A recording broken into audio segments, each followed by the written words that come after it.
제5계명 내 아비와 내 어미를 공경하라. 너는 내 아비와 내 어미를 공경하라. 그리하면 주 너희 하나님께서 내게 준 땅 위에서 내 날들이 길 것이라. 출애굽기 20장 12절. 위 5번째 계명을 시작으로 10계명의 나머지 계명들은 사람들 간의 일을 다룬다. 처음 4계명은 사람과 하나님 사이의 관계를 다루는 계명들로서 마음과 지성과 혼과 힘을 다해 하나님을 사랑하라는 첫째며 큰 계명으로 요약할 수 있다.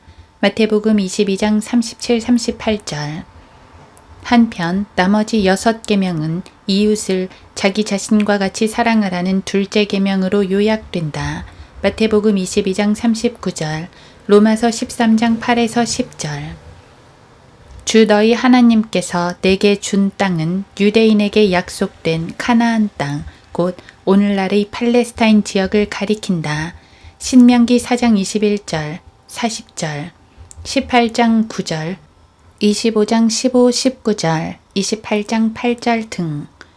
그럼에도 불구하고 사도 바울은 극단적 세대주의자들과 달리 유대인들에게 주신 이 명령을 인용하면서 그리스도의 몸에 속한 이방인 그리스도인들에게 2번이나 적용했다. 에베소서 6장 1에서 3절, 골로새서 3장 20절. 이 계명을 매우 중요하게 여겼던 것이다. 특히 이 계명은 약속 있는 첫째 계명으로서 에베소서 6장 2절, 10계명 가운데 유일하게 약속이 주어진 계명이다. 에베소서 6장 3절.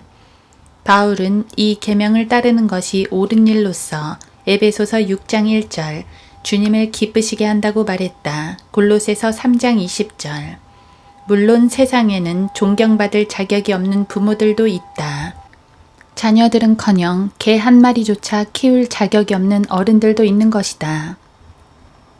하지만 성경은 자녀들에게 그들의 아버지와 어머니를 공경하고 순종해야 한다고 명령하신다. 예외는 있겠지만 자녀들이 거짓말하고 도둑질하며 빈둥거리는 것을 좋아하는 부모는 거의 없다. 대부분의 부모들은 자녀들이 자기들보다 더 나은 사람들이 되기를 바라고 있다. 따라서 그들이 항상 좋은 본을 보여주지 못한다 할지라도 자녀들은 부모의 조언을 따라야 한다. 우선 부모를 공경하는 것은 장수의 필수 조건이다. 시편 34편에서는 생명을 갈구하고 많은 날들을 사랑하여 좋은 것을 볼 사람이 누구인가? 라고 묻고 있다. 장수하기를 원하는 사람은 다음의 명령들을 수행해야 한다. 혀를 악으로부터 지키라. 교활하게 말하는 입술이 되지 않도록 주의하라. 악에서 떠나고 선을 행하라. 화평을 추구하라. 한편 이런 삶을 원하지 않는 사람에게는 다음과 같이 경고하신다. 주의 얼굴은 악을 행하는 자들을 대적하사 땅에서 그들에 대한 기억을 끊으려 하시는도다. 시편 34편 16절. 미성년 범죄 사건을 다루는 한 판사가 10대들이 죄를 짓다가 일찍 죽는 요인들을 다음과 같이 9가지로 적시한 적이 있다. TV와 영화를 너무 많이 본다. 가정에 남자 권위자가 없다. 게으르고 직업이 없다. 어머니가 직장에 다닌다. 포르노 서적들을 읽는다. 너무 이른 나이에 자동차를 운전한다. 술을 배운다. 신앙 훈련을 하지 않는다. 학교에 규율이 없다.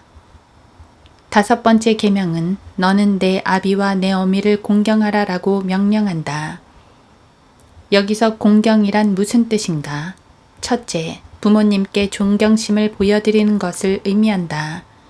말라키 1장 6절에서 하나님께서는 배교한 제사장들을 향해 내가 아버지일진데 나를 공경함이 어디 있느냐 라고 물으셨다.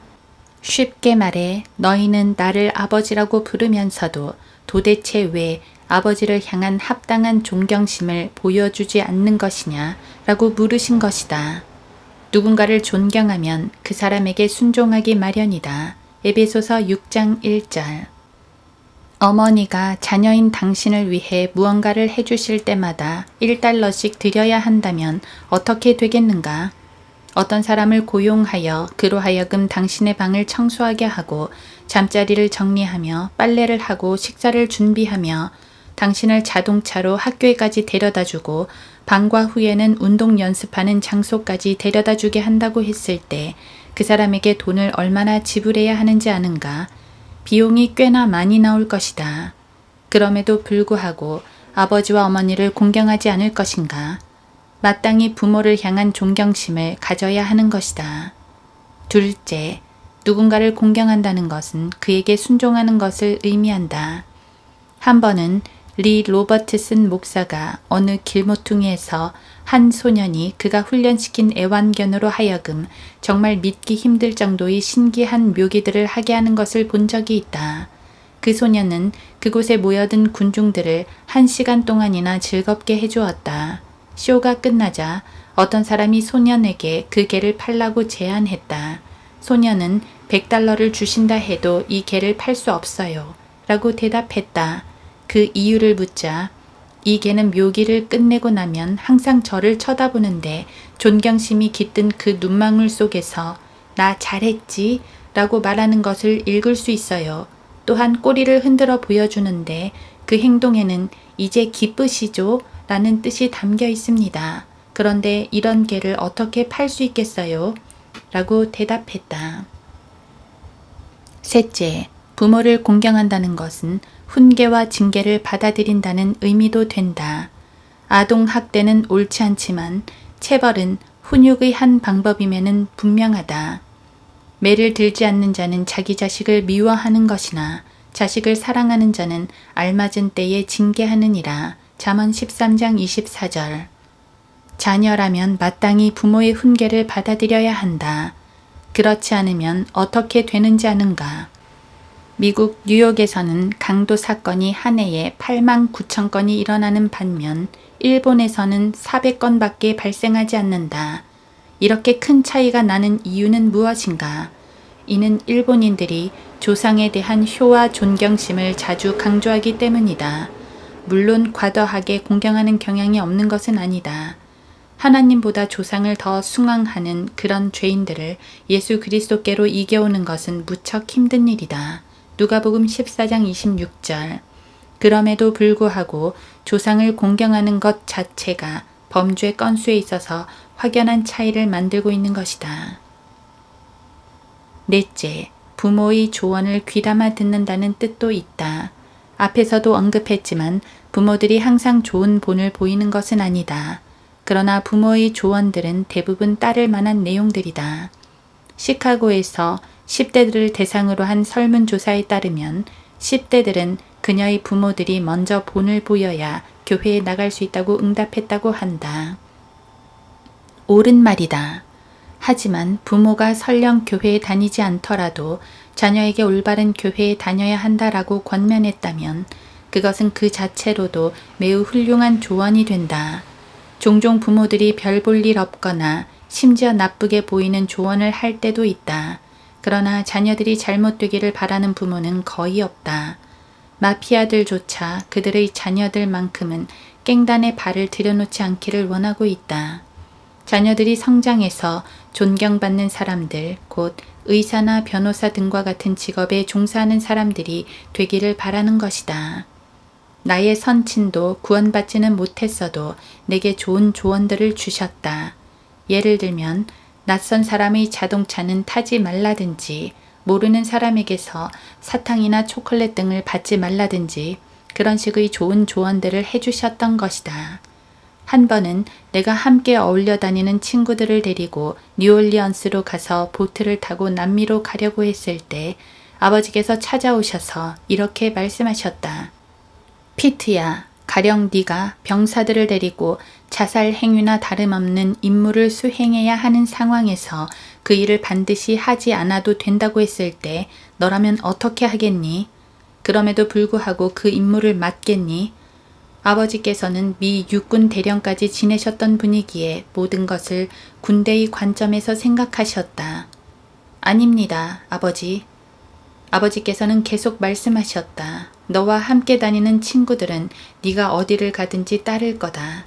그들에게는 네가 신과 같은 존재니까. 그런데 너는 지금 그들을 멸망으로 끌고 가고 있는 거야. 굳이 그렇게까지 할 필요는 없지 않겠니? 실로 훌륭한 조언이었다. 결국 나는 가지 않았다. 당시 그 조언이 나의 생명을 구했고 그 결과 훗날 하나님의 때가 찼을 때 내가 구원받을 수 있었다. 마지막으로 부모를 공경한다면 늙으신 부모를 부양해야 한다. 성경에서 부모를 사랑하라는 명령이 자녀들에게 주어진 적이 없다는 사실을 알고 있는가? 남편들에게는 아내를 사랑하라고 명령하고 있으며 에베소서 5장 25절 나이 많은 여자들에게는 젊은 여자들을 가르쳐서 자녀들을 사랑하게 하라고 명령한다. 디도서 2장 3, 4절 그러나 자녀들에게는 부모를 사랑하라는 명령을 하시지 않는다. 이상하지 않은가? 왜냐하면 자녀들이 자기 부모를 사랑하는 것은 마땅한 일이기 때문이다. 마지막 날들에 나타나는 타락의 현상들 중 하나는 무정함이다. 디모데후서 3장 3절 곧 마땅히 우러나와야 할 자연스런 애정이나 인정이 결여되는 것이다.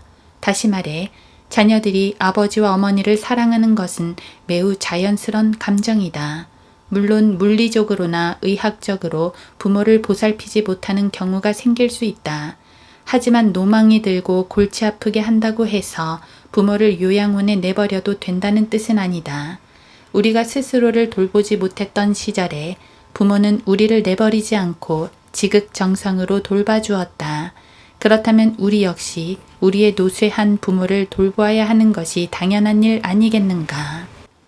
부모를 공경해야 한다. 무엇보다도 부모를 공경하면서 하나님을 공경하는 것을 배우게 된다. 자녀들이 잘못을 저지르면 부모에게 매를 맞는다는 사실을 깨닫는 것이 유익한 이유는 그것을 통해 부모를 두려워하는 법을 배울 수 있고 더 나아가서는 하나님을 두려워하는 법도 배울 수 있기 때문이다.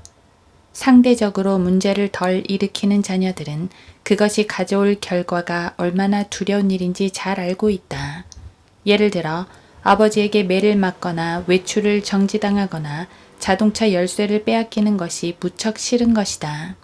물론 어머니나 아버지, 특히 아버지가 훌륭한 분이라면 그 자녀들은 부모를 두려워하면서도 동시에 사랑할 것이다.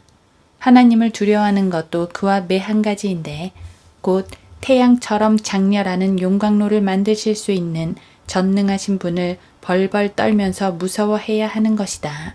히브리서 12장 21절 그런 분을 두려워하지 않는 사람이 있다면 그는 그야말로 바보 천치이다. 하나님을 두려워하는 사람이라면 마리아와 같은 죄인을 하나님보다 앞세우지는 않을 것이다.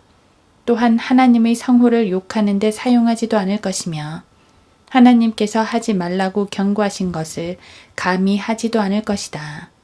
이와 동시에 하나님의 법을 위반한 죄의 대가로 마땅히 받아야 할 형벌을 받지 않아도 될 수 있는 길을 마련해 놓으신 그 사랑을 의심하지 않을 것이다. 하나님의 사랑은 바로 우리를 위해 그분의 독생자를 완전한 희생제물로 내어주신 위대한 사랑이다.